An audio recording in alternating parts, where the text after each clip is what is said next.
God PM, napakabuti at banal ang batas ng lumang tipan. Pero, di para sa lahat ng tao yan, kundi sa bayan ng Diyos, sa mga Israelita. Di tamang pawalang halaga ang lumang tipan, dahil Diyos ang may akda nito.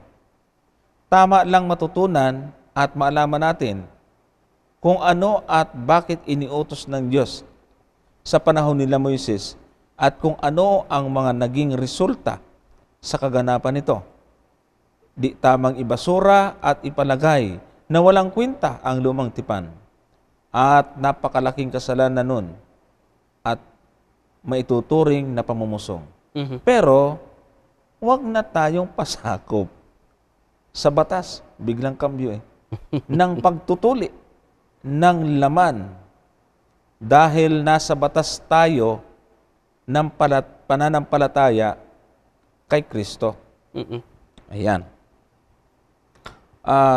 Palagay ko, kapatid, kaibigan, ay siguro ay mas maganda na patuloy ninyong suriin ang banal na kasulatan, magpatuloy kayo sa panonood ng kapitulo bersikulo, sapagkat mayroon po kaming nakikita at napapansin dito sa inyong tanong na may mga bagay din po kayong dapat maintindihan. Unang-una, maganda at tanggap nyo na hindi pwedeng pawalang halaga at sabihin wala ng kwenta ang lumang tipan. Pero ang gusto namin malaman, ano po yung tinutukoy ninyong lumang tipan? Dahil parang hindi ako sigurado kung ang tinutukoy nyo dito, lumang tipan, is yung aklat ng Old Testament. O katulad ng ibang pagpapakahulugan na ang lumang tipan, ang tinutukoy nila ay 10 utos. Yun. Opo. Kasi ang ganda ng una nyong binanggit na napakabuti ng batas at banal ang batas ng lumang tipan. So, medyo magulo ho. Kasi, pag sinabi niyong lumang tipan, hindi ho yan 10 utos. Bueno, kung ang inyong tinutukoy na lumang tipan ay hindi tumutukoy sa 10 utos, ang kasunod nating tanong, ano yung lumang tipan? Na tinutukoy at pagkaunawa ninyo sa lumang tipan. Yan po ba ay yung from Genesis to Malakay na aklat? O kaya naman yan ay mga tinatawag na Torah, yung 5 books of Moses. Siguro yun ang isang bagay na dapat maging clear sa atin. Kasi ang napansin ko dito, Brother Jerry, may mga taga-subaybay tayo na meron na silang alam, inaakala na tama ng kanilang alam. Na pag chinik natin sa Biblia ay kulang pala. So yun ang gusto nating malaman dito sa bagay na ito. At hindi lamang po yun. Ang dami mga pag sinabing bagong tipan at lumang tipan. Pati yung mga paghahandog ng tupa, yung mga serbisyo sa santuaryo, tinawag din siyang lumang tipan . Kaya nga po, angkop lamang na maitanong namin sa inyo para po makapag-isip din naman kayo. Baka kasi yung inyong kaisipan sa lumang tipan, isa lang ang pagkakaalam ninyo. Baka napalagay na ang 10 utos, lumang tipan. Kasi yan ang kalimitan. Tapos ang isa pa, na lalo pong medyo naging questionably yung inyong tanong ay yung sabi nyo na, pero wag na tayong pasakop sa batas ng pagtutuli ng laman dahil nasa batas tayo ng pananampalataya kay Kristo. Isa pa itong pag-isip. Ano po bang ibig nyo sabihin? Hindi na dapat magpatuli ang tao? Medyo nga pala doon sa mga nagagalit kasi natatawa tayo. Alam niyo, hindi naman namin ini-script na patawa. Minsan ay may mga pagkakataon lang na parang nakikilit tayo doon sa paraan ng pagbasa at pagsagot na hindi naman natin sinasadya. Pasensya na po, medyo napapangiti at napapaano tayo. Kasi sabi nyo, pero wag na tayong pasakop sa batas ng pagtutuli sa laman. Dahil nasa batas tayo ng pananampalataya kay Kristo. Ibig sabihin, okay na sa iyo, hindi magpatuli. Ngayon, yan po yung mga tanong. Kasi nga, hindi klaro yung kanyang tanong. So, siguro, sasagot tayo ayon sa abot ng ating, parang titingnan natin itong Yung kanyang paraan ng pagtanong. At yung sasagot tayo na mapapakinabangan din naman ng iba. Tama yun. Ganito ho yan, mga kapatid, mga kaibigan. Pag sinabi pong lumang tipan, kadalasan po na direktang matutukoy natin pag sinabing lumang tipan, ay itong Old Testament na mula Genesis hanggang Malakyas. Pero, meron din mga talata sa Biblia na lumang tipan o dating tipan na ito naman ay may kinalaman sa mga ritual o kaya ay mga paghahandog ng mga hayop. Tama. Brother Jerry, na ang tinutukoy naman itong kapalit na bagong tipan ay dugo ng ating Panginoong Jesucristo. Yan. So siguro yan po munang ibigay natin ng liwanag, Brother Jerry, sa puntong yan. Magbigay tayo ng ilang mga talata para mabigyan na rin natin ng impormasyon itong ibang mga taga-subaybay at doon sa atin nagtatanong. Para po doon sa binanggit ng kapatid na Johnson, kasi yung una mong binanggit na Genesis hanggang Malakyas, wala namang kukontra diyan talaga dahil yan naman talaga ay lumang tipan. Tama. Kung ang pag-uusap ay mga aklat ng kasulatan o yung mga aklat ng lumang tipan, eh hindi na tayo gagamit ng talata diyan. Ngayon, doon sa ikalawang bahagi na binanggit ng kapatid na Johnson, na yung unang tipan o matandang tipan ay may kinalaman sa mga paglilingkod sa seremonyal na kaparaanan, mababasa po natin yan dito sa aklat ng Hebreo. Ito ipalasak na ginagamit para tutulan na may 10 utos eh. Kaya nating linawin. Tama. 8:13 po ng aklat ng Hebreo, tingnan po ninyo, ganito ang ating mababasa. Doon sa sinasabi niya, isang bagong tipan ay linuman niya ang una. Datapwat ang nagiging luma at tumatanda ay malapit ng lumipas. Yun. Babasahin yung talatang ito pagkatapos nakita na ninyo na yung lumang tipan ay wala ng bisa. Pagkatapos ang ikukonclude, tatakbuhan yung 4:13 ng aklat ng Deuteronomio, napapalabasin na yung tipan na paniluma rito, yung 10 utos. Ay kaibigan, yung konteksto po ng banal na kasulatan ay dapat nating i-consider sa pagpapaliwanag at pagbibigay ng konklusyon. Ano ho ba ang tinutukoy dyan sa 8:13 ng aklat ng Hebreo na lumang tipan? Ituloy lang ho natin sa kasunod na kapitulo at versikulo 1 at 2 ng aklat ng Hebreo din. Ang binasa natin ay 8:13. Ituloy natin sa 9:1 at 2. Ganito po ang ating mababasa.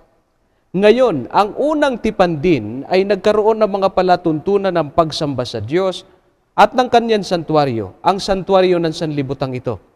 Sapagkat inihanda ang isang tabernakulo ang una, na kinaroroonan ng kandilero at ng dulang at ng mga tinapay na handog na siyang tinatawag na dakong banal. Yung palang lumang tipan o unang tipan na binanggit po doon sa 8:13 ay nilinaw rin mismo nung sumulat ng Hebreo na yun po ay unang tipan na nagkaroon ng mga palatuntunan ng pagsamba sa santuaryo. Yan. Sapagkat sa lumang tipan po na yun ay dugo po ng hayop ang ginagamit na simbolo ng paglilinis ng mga kasalanan ng tao sa panahon ng matandang tipan. Pero sa panahon po ng bagong tipan, ay hindi na po dugo ng hayop ang ipinanlilinis sa kasalanan. Tama. Pakinggan po ninyo dito sa aklat ng unang Korinto sa Kapitulo 11, ang bersikulo po ay 25. Ganito po ang ating mababasa. At gayon din naman hinawakan ang saro pagkatapos na makahapon na sinasabi, ang sarong ito'y siyang bagong tipan sa aking dugo. Gawin ninyo ito sa tuwing kayo magsisiinom sa pag-alaala sa akin. Yan. Yung bagong tipan, nakapalit nung lumang tipan na may kinalaman sa pagsamba, na mayroong mga ritual o pagsamba sa pamamagitan ng paghahandog ng mga hayop, ang ipinalit po doon ay ang dugo na ng ating Panginoong Jesucristo. Kaya wala po sa sentido ng Biblia kung ang ating pag-uusap ay 8:13 ng Hebreo na yung bagong tip o lumang tipan diyan ay may kinalaman sa 10 utos. Kundi yun ay may kinalaman sa mga pagsamba sa santuaryo, particular po yung paghahandog ng mga hayop. Ayan. At ang gusto ko po lang po i-check, kapatid na nagtanong, wag po kayong madadala sa inyong pagtitext at ganito po kami kabusisi sa sa tanong. pagpaliwanag. Kasi tingnan po ninyo, hindi siguro ninyo napansin na ang inyong tanong ay medyo may konting banggaan. Bakit kamo? Ito, wag pong ipagdadamdam, nililiwanag lang po natin ito para maging maingat tayo sa ating pinaninindiganan. at pinagtitiwalaang aral. Ito po, tinan nyo. Sabi nyo rito sa last part ng inyong tanong, di tamang ibasura at ipalagay na walang kwenta ang lumang tipan. At napakalaking kasalanan nun at may tuturing na pamumusong. Tapos, ang karugtong nyo, pero huwag na tayong pasakop sa batas ng pagtutuli ng laman dahil sa batas, nasa batas na tayo ng panampalataya. Akala ko ba hindi pwedeng ibasura? Kasi pamumusong. Tapos sabi nyo, pero wag na tayong pasakop. Di, binisura mo din. Ay, ibig niya sabihin, nandyan lang, pero hindi kailangan sundin. Yun ang ibig niya siguro Hindi, sabihin. pag sinabi kasing ibinasura, pinalagay Hindi mo mo walang pinahalagahan. kwenta, hindi mo pinahalagan. Oo. Ibig sabihin, pag hindi mo binasura, sinusunod mo ito. Aha. Ay, pinapakinabangan mo eh. Oo. Pag basura, itatapon mo na yan, wala nang kwenta yan. Pag hindi mo binasura yan, ginagamit, pinahalagahan mo yan. Ay di, dapat, wag mong kontrahin nung, pero wag na tayong pasakop. Oo. Ngayon, meron tayong, yun yung sinasabi po natin na, alam niyo itong programang ito, hindi lang po tayo nagtutuwid dito ng mga maling doktrina, kundi ang gusto po namin dito na maging maingat din po tayo sa ating mga pagpapahayag pagka minsan, Brother Jerry.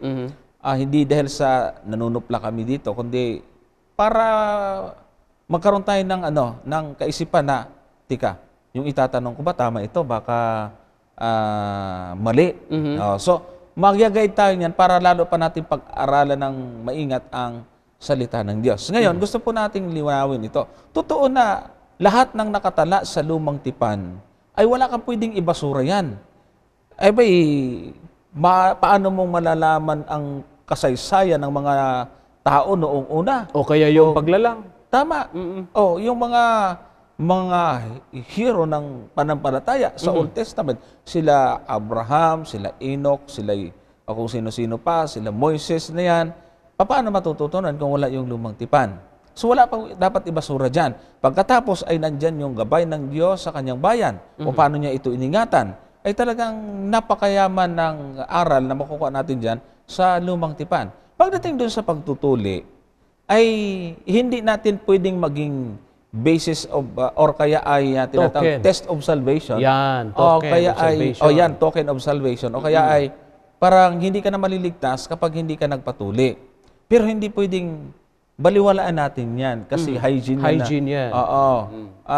Kailangan na yan. Pero pagdating sa kaligtasan, totoo kayo na totoo na ang mga panampalatayang ito ay hindi naman nagpapasakop dun sa pagtutuli. Ang hindi lang namin maintindihan dito ay kung kayo ba ay agree na yung 10 utos dapat pang pahalagahan. Kasi yung pagtutuli talagang hindi isa sa kaligtasan yun eh. So, ang Sabat, kaisa tayo nila rin. tama.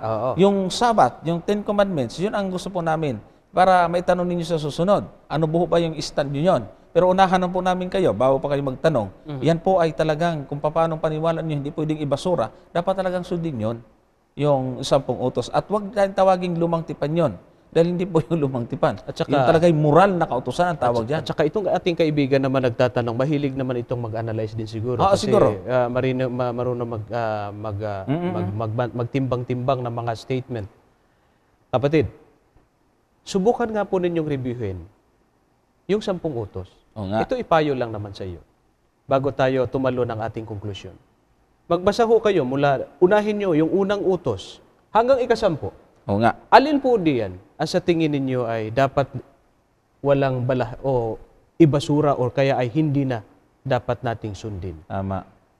Banggitin natin yung una. Huwag kang magkakaroon ng ibang Diyos sa harap ko. Sa tingin po kaya ninyo, yan wala na? Pwede na ho kaya tayong maglingkod sa ibang Diyos? Alam ko ang sagot ninyo, hindi po pwede. Tama. Kasi isa rin ang Diyos na pinaglilingkuran natin. Di, meron na. Ikalawa, huwag kang gagawa ng larawang inanyuan upang iyong paglingkuran o kaya sambahin. Ikayo ba'y naniniwala na yan dapat pang gawin at sundin ng mga Kristiyano?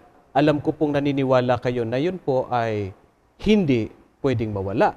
Maliban na lamang po kung ang inyong pananampalataya ay pupwede sa inyo yung pagsamba sa mga ribulto. Pero ako'y naniniwala dahil sa kayo po sa inyong pagtatanong, naniniwala kayo na hindi pwedeng sumamba sa ribulto. Ikatlo, huwag mong babanggitin ang pangalan ng Panginoon Diyos sa walang kabuluhan. Kayo ba'y naniniwala na yan hindi na mahalaga sa panahong Kristiyano? mahalaga ho yan eh. Tama. Ay, alalahanin mo ang araw ng Sabat. Iyan po ang isa sa malaking issue upang ipangilin yung Sabat. Iyan ang malaking issue na ayaw ng maraming sundin ng 10 utos dahilan dyan sa issue ng tungkol sa Sabat. Kasi lalaktawan natin. Punta tayo sa ibang utos. Huwag kang papatay. Tanggap Huwag kang mangangalonya. Tanggap lahat yan eh. Oo nga eh. Igalang mo ang iyong mga magulang. Huwag kang mag-iimbot. Huwag kang magnanakaw, etc. Hanggang sa yan ay maubos ninyo 10. Yung 10 po na yan, pag kayo isinunod, wala namang napapasama riyan, Brother Johnson. Walang tinatapon dyan. Walang itinatapon diyan. Kaya ho, kung ang inyong conclusion, wala na yung 10 utos, pag-isipan po ninyong mabuti. Yung 9, siguradong tanggap. Totoo. Yun lamang pong isa ay Sabat, iyan ay hindi matanggap. Kaya ang nangyayari, pati yung 9, itinapon. Kung tutuusin, sa realidad, hindi rin naman po pwedeng itapon yun sapagkat wala namang matinong Kristiyano na nagtuturo na dapat pong sumamba sa larawan, o kaya manlait ng magulang, o kaya ay pumatay, o kaya magnanakaw. Kayo po isasang-ayon na yung mga yun, importante. Lalo na sa panahon natin ngayon. Ang gulo-gulo ng mundo natin. Lagi mong sinasabi rito, partner, na ano na lang kaya ang itsura ng ating sanlibutan at ugali ng tao kung walang moral na kautusan. Tama. Naku po, ano kaya ang magiging buhay natin? Kaya nga, nakakalungkot dahil sa makikita natin, daming video nagkalat sa internet, yung nakawan sa airport, sa mga cargo, sa mga kung ano-ano mga forwarder company, Brother Jerry. Ay, nako, kung sana lahat na lang ng tagapagturo ng Biblia, ituro yung 10 utos, makatulong talaga sigurado. Pero yung mga nagagalit pa pag pinangaral, wala na niya yung utos na yan eh. Tapos, pagka kayo na nakawan, huwag kayong magreklamo. Ngayon, uso din yung sinasabi ng maraming kaliwaan ng mga asawa. Di ba? Paano na lang ho yan? Oo nga. Malaking problema yan, kapatid. Sa totoo lamang po, kahit kayo po isasang-ayon sa amin, na isa lang naman talaga ang pakaiwas-iwasan talaga. Diyan Tama. Yung Sabat lang talaga kung hindi dahil dyan, tanggap lahat Yun nga, kung linggo yung ilagay dyan. Yun ang gusto kong sabihin na yun ang lagi mong challenge dito pa, Brother Johnson, na kung linggo yan, ay lahat na mga ngaral na 10 utos. Siguradong nauna pa sa atin yan, na magturo ng 10 utos. Pala, isipan lamang po, hindi pa ko gumagamit yan ng mga sitas ng Biblia. Lalo na kung susuportahan pa natin ang talata ng Biblia, lalo na. Yan. Okay.